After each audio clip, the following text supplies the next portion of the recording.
तो कहानी के शुरू में हम एक गाड़ी को देखते हैं जिसमें रेडियो पर बताया जा रहा था कि गवर्नमेंट के पास रिसोर्सेज जराए बहुत कम है, यानी कि शहर में खाने पीने की किल्लत बढ़ गई थी। तो इसीलिए उन्हें बच्चों और उन औरतों को जो माँ बनने वाली हैं, उन्हें मारने का कदम उठाना पड़ा ताकि और पॉपुलेशन आबादी न बढ़ सके। फिर हमें उसी गाड़ी से आदमी निकलता हुआ दिखाया जाता है जो बहुत से लोगों को इस जगह पर लेकर आया था। उन्हीं लोगों में एक कपल था, मिया नाम की लड़की अपने हस्बैंड के साथ थी। ये सब लोग अभी कंटेनर में बैठ जाते हैं। कंटेनर में एक औरत अपने टैब पर खबर देखती है कि गवर्नमेंट यहाँ पर खाने की कमी की वजह से बच्चों और माँ बनने वाली औरतें मार रही है। ये सब देखने के बाद मिया बहुत उदास हो जाती है क्योंकि वो भी माँ बनने वाली थी। इसीलिए मिया और उसका हस्बैंड, जिसका नाम निको होता है, वो दोनों कंटेनर में बैठकर इस शहर को छोड़कर जा रहे थे। निको बैठकर मिया से बातें करता है और साथ ही वो उसे एक चॉकलेट भी देता है। कहता है कि इसे तुम तब खाना जब हम अपना सफर खत्म करेंगे और दूसरे मुल्क पहुंच जाएंगे, जहां पर हम अपने बच्चे के साथ बहुत खुश रहने वाले हैं। मिया दरअसल इस बच्चे से पहले मिया की एक और बेटी भी थी जिसको यहाँ की पुलिस ने मार दिया था। अब इनकी बातों के बीच कंटेनर का दरवाजा बजने लगता है। जब निको देखने जाता है तो एकदम से दरवाजा खुल गया था। अंदर और भी बहुत से लोग आते हैं। इस कंटेनर में बहुत सारे लोग जमा हो गए थे, इसीलिए बाहर खड़ा आदमी जिसके हाथ में गन थी, वो कहता है कि आधे लोग बाहर आ जाओ, हमारा दूसरा कंटेनर आ रहा है, बाकी उसमें जाएंगे। तभी निको को भी उन लोगों के बीच में गन दिखाकर निकाल लिया जाता है। मिया कंटेनर के सुराग से देखती है निको को 107 नंबर के कंटेनर में भेजा जा रहा था। निको मिया से फोन पर बात करता है। वो उससे कहता है फिक्र नहीं करो, हम दोनों एक ही जगह पर जा रहे हैं, हम इकट्ठे हो जाएंगे। बस तुम इस सफर के दौरान अपना और मेरे बच्चे का ख्याल रखना और इर्द गिर्द किसी भी इंसान पर भरोसा मत करना। मिया का कंटेनर चलने लगता है। रास्ते में वो देखती है गवर्नमेंट की पुलिस बाहर औरतों को जमा करके, जो खास तौर पर माँ बनने वाली है, उन्हें मार रही होती है। कुछ देर के बाद कंटेनर रुक जाता है। मिया सुराग से देखती है कुछ ऑफिसर्स ने कंटेनर को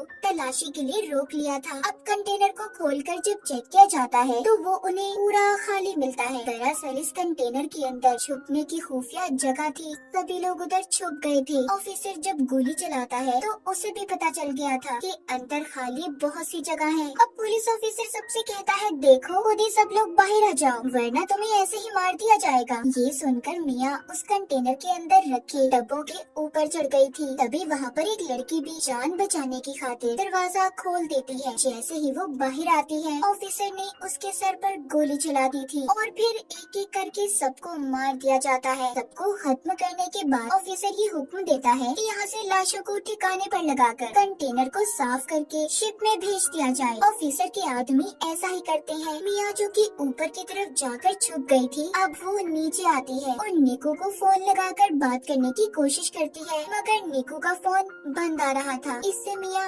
बहुत ज्यादा परेशान हो गई थी। फिर वो वहाँ पर उन्हीं मरे हुए लोगों के सामान को देखने लगती है जो कंटेनर में थे। उसे एक बैग से ड्रिल मशीन, चाकू, लाइट मिलती है और भी बहुत सी चीजें थी। मिया का कंटेनर शिप में रखवा दिया जाता है। रात भी हो गई थी। तभी समंदर में तूफान आ गया था। उस तूफान की वजह से मिया का कंटेनर जोर जोर से हिलने लगता है। वो मदद के लिए बहुत चिल्लाती है, मगर यहाँ पर कोई भी उसकी आवाज सुनने वाला नहीं था। कंटेनर अब और भी ज्यादा जोर जोर से हिलने लगा था, जिस वजह से मिया का सर एक बॉक्स पर लगता है। वो बेहोश हो गई थी। अब जब सुबह होती है और मिया को होश आता है तो देखती है कि उसका कंटेनर बाकी कंटेनर्स की तरह समंदर में डूब रहा है। वो निको को कॉल करने की भी कोशिश करती है, मगर उसका फोन भी टूट चुका था। पास ही से उसे बहुत सी आवाजें आ रही थी जो कंटेनर में बंद लोगों की आवाजें थी। सब मदद के लिए चिल्ला रहे थे। वो अपने कंटेनर के सुराग से देखती है कि 107 नंबर वाला कंटेनर पानी में डूब गया है, जिसमें निको था। अपने हस्बैंड की ऐसे मौत देखकर तो वो बहुत ज्यादा टूट चुकी थी। सोचती है कि अगर निको ही नहीं रहा तो मैं जिंदा रहकर क्या करूँगी। इसीलिए अब वो खुद को भी मारने की कोशिश करती है कि तभी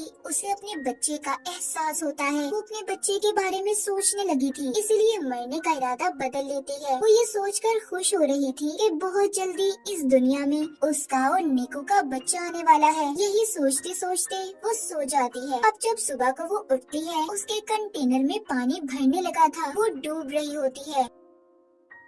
पानी से निकलने की कोशिश करती है मगर नहीं निकल पाती। तभी उसकी आँख खुल गई थी। इसका मतलब ये सिर्फ उसका एक सपना था। अब वो कंटेनर में रखे बॉक्सेस को देखती है जिसमें से उसे बहुत सारे प्लास्टिक के डब्बे मिले थे। वो उन प्लास्टिक का इस्तेमाल करके सबसे पहले कंटेनर के सुराखों को बंद करती है जिसमें से पानी आ रहा था। साथ ही वहाँ से मिले और भी सामान को इस्तेमाल करती है। उसने कंटेनर को अपने रहने के लायक बना लिया था। अगले दिन मिया का फोन बजता है जो कि निको का था। वो उसे बताता है कि मुझे 107 नंबर वाले डब्बे से निकाल लिया गया था। तुम फिक्र नहीं करो मिया, मैं जिंदा हूँ। मिया उसे अपने बारे में बताती है। कहती है निको, मैं कंटेनर में फंसी हुई हूँ जो समंदर के बीचों बीच है। वो फोन पर कहता है फिक्र नहीं करो, मैं तुम्हें ढूंढ लूंगा, बस तुम अपना और बच्चे का ख्याल रखना। हम क्योंकि पहले ही गवर्नमेंट की वजह से अपनी बेटी को खो चुके हैं। मिया निको से बात कर कर थोड़ा सुकून में आ गई थी कि वो जिंदा है। अब वो कंटेनर में लोगों का बचा हुआ खाना तलाश करती है और उसे बहुत ही संभाल कर इस्तेमाल कर रही थी। एक रात फिर से समंदर में तूफान आ जाता है। मिया बहुत ज्यादा घबरा गई थी। तभी उसे दर्द महसूस होता है और उसका बच्चा कंटेनर में ही पानी के अंदर पैदा हो गया था। उसने इस तकलीफ को बिल्कुल अकेली बर्दाश्त किया। मिया के यहाँ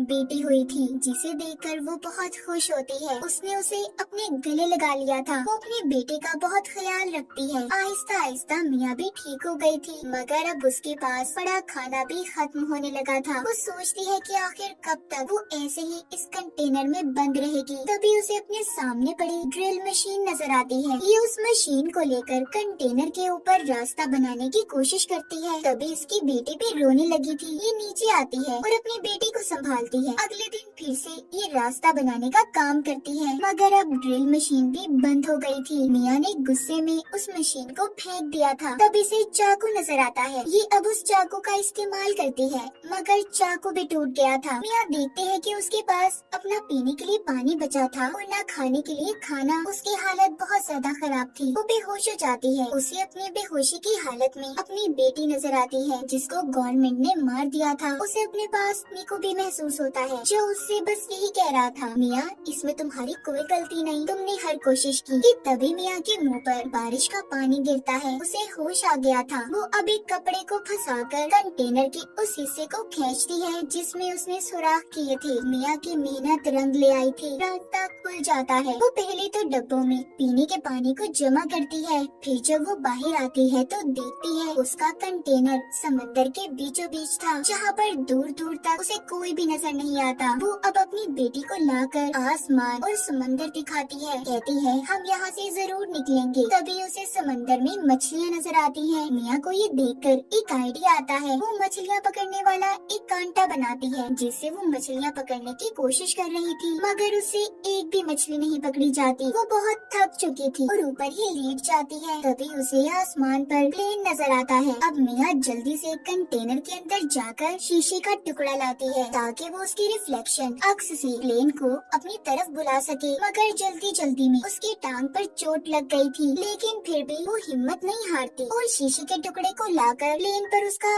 अक्स करती है मगर वो प्लेन जा चुका था। वो मायूस होकर नीचे आ जाती है और अपने जख्म को सीकर उस पर पट्टी बांध लेती है। साथ ही उसे अपने पास बहुत सारे ईयरफोन्स पड़े हुए मिलते हैं। अब वो सारी रात जागकर ईयरफोन के तारों का इस्तेमाल करके जाली बनाती है। अगली सुबह वो उस जाली से मछलियाँ पकड़कर अपना पेट भरती है। वो कई दिन तक ऐसे ही मछलियाँ पकड़ती और अपना पेट भरती। उसने अपने पास पड़े डब्बों में भी मछलियाँ पकड़कर रख ली थी। वो रोजाना अपना नंबर लिखकर प्लास्टिक के डब्बों में बंद करके बहा दिया करती थी ताकि कोई तो उसकी मदद के लिए आए।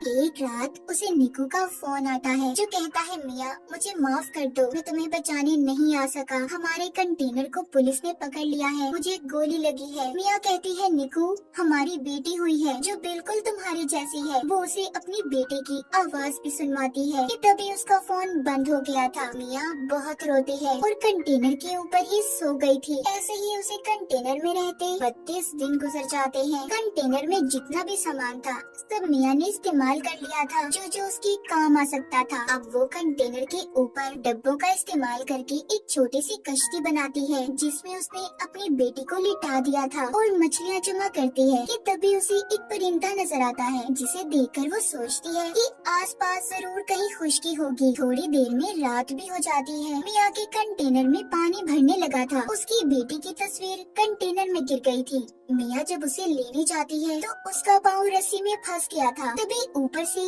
उसकी बेटी की छोटी कश्ती पानी में बह गई थी। मिया किसी तरह अपने पाँव को जैसे तैसे छुड़वाकर बाहर आती है, मगर अब उसे अपनी बेटी कहीं पर नजर नहीं आती। वो पागलों की तरह उसे यहाँ वहाँ ढूंढ रही थी, मगर वो उसे कहीं पर भी नहीं मिलती। दूसरी तरफ मिया की बेटी के पास एक बहुत बड़ी व्हेल मछली आती है जो उस पर पानी गिराती है तो मिया की बेटी रोने लगी थी। मिया अब उसकी आवाज सुनकर तैरकर उसके पास पहुंचती है और अपनी बेटी से कहती है, मैं सिर्फ तुम्हारी वजह से जिंदा हूँ, असल में तो तुमने मुझे बचाया है। इतना कहकर मिया उसी कश्ती का सहारा लेकर सो जाती है। जब सुबह होती है और मिया की आँख खुलती है तो वो डब्बा खोलकर एक मछली खाती है जो उसने कश्ती के साथ डब्बे बांधे हुए थे। मिया अपनी बेटी को देखकर कहती है, हमने वो सब किया जो हम कर सकते थे, असल में तुमने मेरी जान बचाई है। तभी मिया आसमान पर कुछ परिंदे देखती है। वो उनके लिए मछलियाँ फेंकती है। उसके इर्द गिर्द बहुत सारे परिंदे जमा हो गए थे। तभी दूर से बोट कश्ती में एक लड़की की नजर उन परिंदों पर पड़ी थी। वो अपने डैड को अपनी बोट वहाँ पर ले जाने का कहती है। जब ये उधर आते हैं तो इन्हें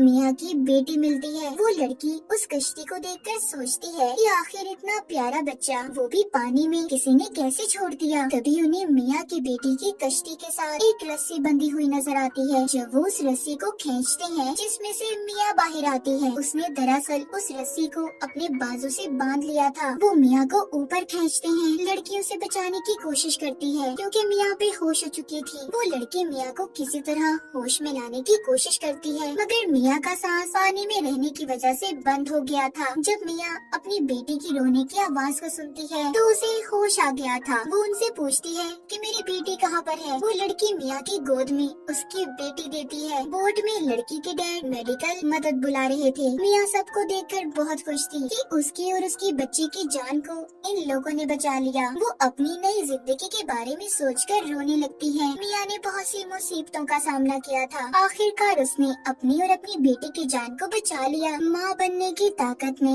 उससे हर वो काम करवाया जिसके बारे में उसने कभी सोचा भी नहीं था। उसने एक बहादुर लड़की की तरह कंटेनर में बहुत से दिन गुजारे। मिया की इसी बहादुरी को दिखाते हुए इस फिल्म की कहानी भी यहीं पर खत्म हो जाती है।